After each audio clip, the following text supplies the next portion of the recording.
మీకు 20 రోజుల నుంచి 30 రోజులు వచ్చే సైకిల్ నెలసరి మీకు 2 నెలలు పడుతుందా, 5 నెలలు పడుతుందా, 6 నెలలు పడుతుందా, 1 ఇయర్ పడిందా, ఇటువంటి లక్షణాలు ఉంటే దీన్ని మనం పీసీఓఎస్గా తీసుకోవచ్చు. ఇది దేనివల్ల వస్తుంది?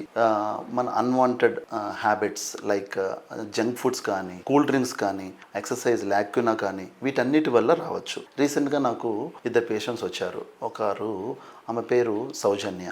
She was a 45 years lady with a active menstrual cycle lady. So సడన్గా 6 నెలల నుంచి సైకిల్ రాలేదు. ఆమెకి స్ట్రెస్, ఆమె హెచ్ఆర్, జనరల్ ఐటీలో హెచ్ఆర్, స్ట్రెస్ వల్ల ఆమె అసలు ఎక్సర్సైజ్ చేయట్లేదు, లా వచ్చేసారు. దాంతో అబ్డమల్ ఫ్యాట్ పెరిగిపోయి ఆమె రోజు జంక్ ఫుడ్స్ కానీ, కూల్ డ్రింక్స్ కానీ, బిర్యానీలు కానీ ఇవన్నీ తీసుకోవడం వల్ల, స్ట్రెస్ కూడా ఉండడం వల్ల మనకి ఏంటంటే నెలసరి రాకుండా 6-7 నెలల తర్వాత మన దగ్గరికి వచ్చారు. ఆమె కంప్లీట్గా నెలసరి క్లియర్ అయింది అండ్ వెయిట్ లాస్ అయ్యారు. ఈ హార్మోనల్ చేంజెస్ వల్ల వచ్చే లక్షణాలు కూడా, కోపం రావడం, ఇరిటేషన్ రావడం, అవన్నీ కూడా తగ్గడం జరిగింది. అదేవిధంగా ఇంకో చిన్న పాప వచ్చారు. ఆమెకేమో 16 ఏళ్ళే. ఆమె వాళ్ళ ఇంట్లో పేరెంట్స్ పెద్దగా చూడలేదేమో.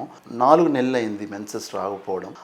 తర్వాత నేను స్కాన్కి అయితే పంపించాను. పంపిస్తే పీసీఓఎస్గా మనకి యూఎస్జీ స్కాన్ రావడం జరిగింది. ఆ కేసులో కూడా విపరీతమైన స్ట్రెస్. ఆమె +1 +2 ఏదో చదువుతుంది. స్కూల్స్లో ఇచ్చే స్ట్రెస్ వల్ల, చదువు వల్ల, ఆటలు లేక, యాక్టివిటీస్ లేక, ఫుడ్ ఇర్రెగ్యులర్గా తీసుకోవడం వల్ల, ఇర్రెగ్యులర్ స్లీప్ వల్ల, వీటన్నిటి వల్ల కూడా ఆమెకు కూడా పీసీఓఎస్ అనేది రావడం జరిగింది. ఆమెకి కంప్లీట్గా క్యూర్ 1 monthలోనే మనం ఇవ్వడం జరిగింది. ఇప్పుడు నెలసరి క్లియర్గా ఉంది. ఆ యాంగ్రీ ఇష్యూస్ నార్మలైజ్ అయినాయి, స్లీప్ మంచిగా ఉంది అండ్ యాక్టివిటీస్ కూడా బాగుండడం వల్ల మనకి కంప్లీట్గా 30 రోజుల్లో క్యూర్ అయిపోయింది.